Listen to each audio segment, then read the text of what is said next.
Now, you've been writing about this, both the Russian hack and this Trump's accusations of being bugged. Let's start with the Russian hack. You basically feel, I mean, it is now such a complicated story with so much smoke that I don't see any facts. I haven't seen one thing that made me think like, oh my God, Trump is working for Smersh, but you basically wrote that this thing has fallen apart. Do you feel that there's no there?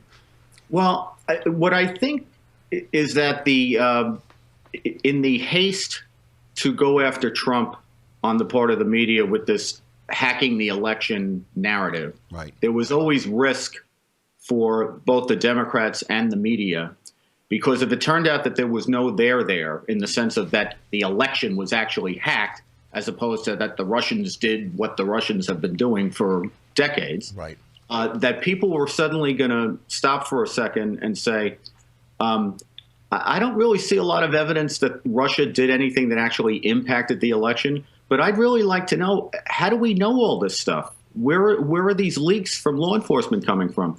And then when you start to ask that question, the scandal suddenly becomes not that the Russians hacked the election, but that the incumbent president and his administration were conducting an investigation of the opposition party's nominee, or at least the campaign, and not only conducting an investigation, but doing it simultaneously with whitewashing a very serious felony case against Hillary Clinton. So it seemed to me that if you went along this line and you hit the jackpot and you actually came up with the Russians actually did steal the election and Trump's fingerprints were on it somehow, look, then you have the story of the century. But if you don't have the story of the century, then you got a pretty serious, potential political corruption story, which is worse. So, well, this is the thing that bothers me. With Hillary Clinton, all we ever heard is there's no smoking gun. And I always thought, yeah, there's a big pile of bleach bit, and under the bleach bit is where a piece of metal that used to be a smoking gun. But here suddenly Trump says I've been bugged, and everybody is saying, well, Sean Spicer walked that back. He didn't actually mean that Obama crept into his hotel room and placed a bug in his phone. But after all, if they were listening in on conversations from his campaign, that's pretty serious business. I don't want to parse words here. I mean, do you believe that was happening? I don't think there's any question that it was happening, because the Times, for example, has reported gleefully up until the story kind of turned on them that there was a very vigorous FBI counterintelligence investigation into the, at times they've said directed at the Trump people. At other times, they seem to have said directed at the Russians, which had an ancillary Trump angle to it. But one way or the other, the way this was pitched was, again, Russia hacked the election and it was done in cahoots with Trump. Now that there really doesn't seem to be much there. I mean, even people like Clapper came out and say, I don't see any evidence of collusion by Trump. And what I've tried to point out is there's a big difference between hacking emails, right, which they clearly did, and hacking the election, which they clearly didn't. So even the object of the conspiracy didn't happen. So so you don't have you don't have the conspiracy, and you don't have the object of the conspiracy. So the thing was bound to fall apart. Now they're walking back from the idea that there was even an investigation, because, again, I think there's more risk for them in the idea that there was an investigation than what it is that they were investigating. So Comey goes to the intelligence people and says, make sure everybody knows that we didn't do this, right? Do you think something happened, because the Times was reporting the results of the investigation?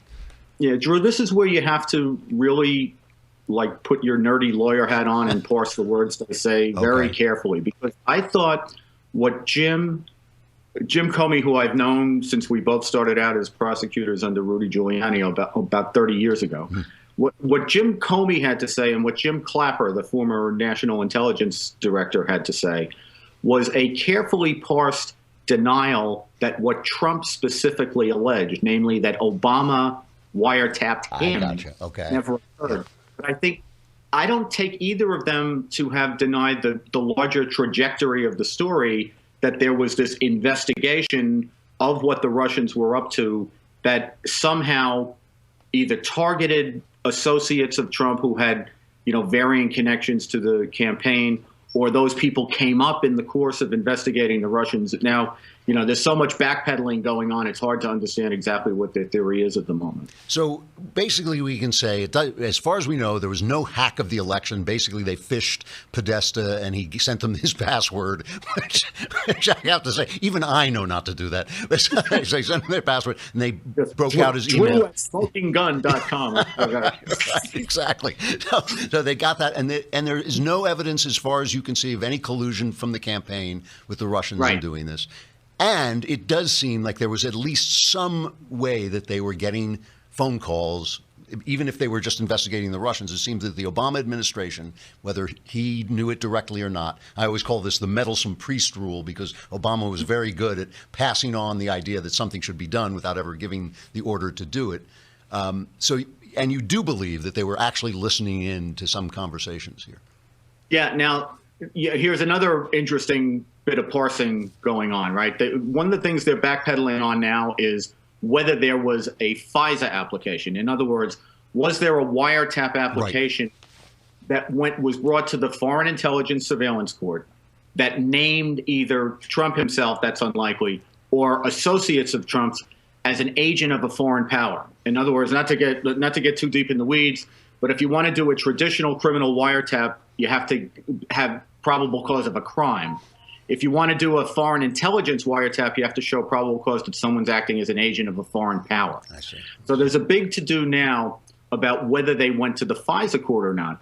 And what I try to point out in a column on Monday is that may all be a head fake, because the way that we do intelligence now, the way the NSA does it, in addition to targeted wiretaps on people who you say are agents of a foreign power, we also have the NSA doing very generalized, non-particular wiretaps or surveillance sweeps that pull in information about 193 different countries based on over 1,000 what are called intelligence requirements that are set by the executive branch. And in addition to that, when they're doing foreign intelligence that's clearly at least aimed outside the United States, they have other ways of doing it besides FISA. So they're taking in millions of communications in their database, and what inevitably happens is they capture thousands of Americans, including Americans talking to Americans in the United States, if they're either talking about foreign people who are under investigation or there's some foreign intelligence reason for it.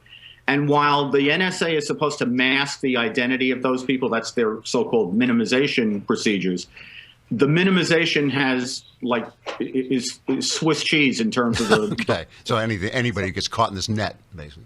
Yeah, if the NSA decides that, well, we have to know the identity of the American person in order to exploit and understand the full intelligence value of the conversation, they will not mask it. Okay. Or if the Attorney General decides there's enough evidence to believe that X person may be an agent of a foreign power, they're allowed to use that person's identity as a selection term and put it through their database and pull out whatever conversations they've recorded. So my point is that you're now able to do FISA without saying you're doing FISA. You can get a lot in the way of communications without having to go to the court and say, we think this person's an agent of a foreign power. Got it. Okay.